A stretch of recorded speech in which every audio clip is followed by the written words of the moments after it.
Hey there, Grumpy Old Fart here. Before I get into this, if you enjoy my gaming videos, then I have a specific channel just for those. I still put them on my regular channel, but Grumpy Old Gamer is where I put all my gaming stuff as well. So if all you like is the gaming videos, you can go subscribe to that. Now, if you enjoy my UFO and paranormal videos and unexplained phenomena and megalithic sites, things like that, I have another channel called The Grumpy Old Ufologist that you can check out there.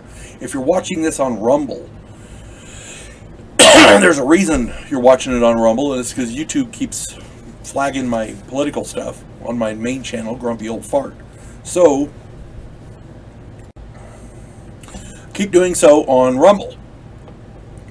On Rumble, I can put whatever I want. YouTube censors me for certain topics, and I can't, since this video is going on both, probably I'm not going to say what those topics are, but we all know what they are. That's what you can't talk about. On Rumble, the First Amendment matters, not so much on YouTube, so go check those channels out. Now, on with this video. I started playing chainmail back in the 1970s. I started to Redbox D&D shortly after that, and then I started playing advanced Dungeons and Dragons. I started running AD&D in 1979, 1980, and I still run it with my family. My son right now is running a game of AD&D for his friends. Great game. In my opinion, it's the best one of the bunch of all the different versions of Dungeons and Dragons. Advanced, first edition Advanced is the best because it has that flavor to it, and it's also a lot more modifiable. So, at any rate, I do a lot of discussions of the different classes and rules I ignore, rules I use, that kind of thing. I want to discuss Dungeons and Dragons on my channel because I feel it's important for families to be able to spend time together, especially in these lockdowns and with the pandemic and all that. Families have to be able to converse, and what better way than over tabletop role-playing? You talk about the day, you consume munchies, and you have a good time. Nobody's on their phones, nobody's playing a video game, none of that crap. Okay? I have discussed stories and rules hacks and things like that. The various classes that I enjoy running. The one class that I have never felt comfortable running is the Bard. First edition Bards were not, in my opinion, not good. They weren't well designed. I've never run a game where a player has worked up a Bard through the course of the game. I played in a game a couple of times where several different games where players had run Bards, but they had run them prior so that they were actually Bards, and I'll get to the reasoning for that. But I've never felt comfortable playing with them, playing them, or having them in my game, and there's a reason for that. It's hard to quantify them to make them equal to the players in the game. Let me explain. In first edition D&D, AD&D, the Bard was a very odd class. It wasn't listed in the same place as the other character classes. Instead, it was back in Appendix 2 on page 117, sort of in the back of the book there. And the reason for this was that the Bard was not a normal class.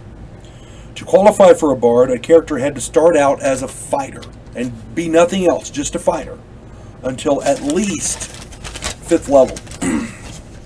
Anytime after that, but before 8th level, so up to 7th level, the character then had to switch over and be a thief. Again, sometime between 5th and 9th level, the character had to then switch over and be a druid. And honestly, after you get all that, once they start studying druidic, spells and things like that, at that point they're bards, but they must fulfill all of the requirements in all of the other classes prior to progressing to the Bards table, table 1 on page 117. I suggest you read through the entire section to really understand it. There in the player's handbook, before you run one, before you attempt to run one allow one to be run in your game, or before you let anybody else run one in the area with you. If somebody wants to run a Bard, there's not much you can do about it. But if you're the dungeon master, you can say, I'm sorry, the bard's not, it's only non-player characters. You can do that. And I suggest you do that. However, I never liked first edition bards because, now, second edition bards were much better because you started out as a first level bard. In first edition D&D, bards, by the time they actually become bards, they don't really need to be because you're a 5th level fighter and at least a 5th level thief. You see what I'm saying? By the time you switch over and actually be a bard, you don't really need to be one. Anything that you can't outwit, you can outfight by then.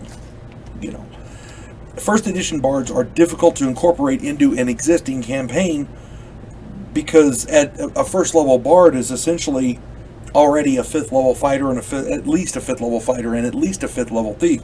So, and at that point they're progressing as a druid.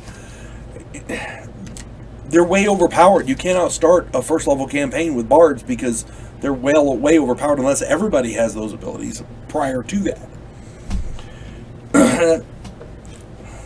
If a player really wants to have a bard in your game, I suggest you have them build one in your game.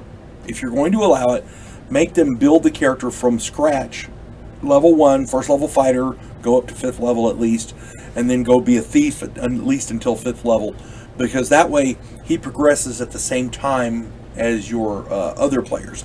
Otherwise, if you start him out as a first level bard, he's going to be so overpowered, your other players are going to feel underwhelmed. You see what I'm saying? They're not going to be near what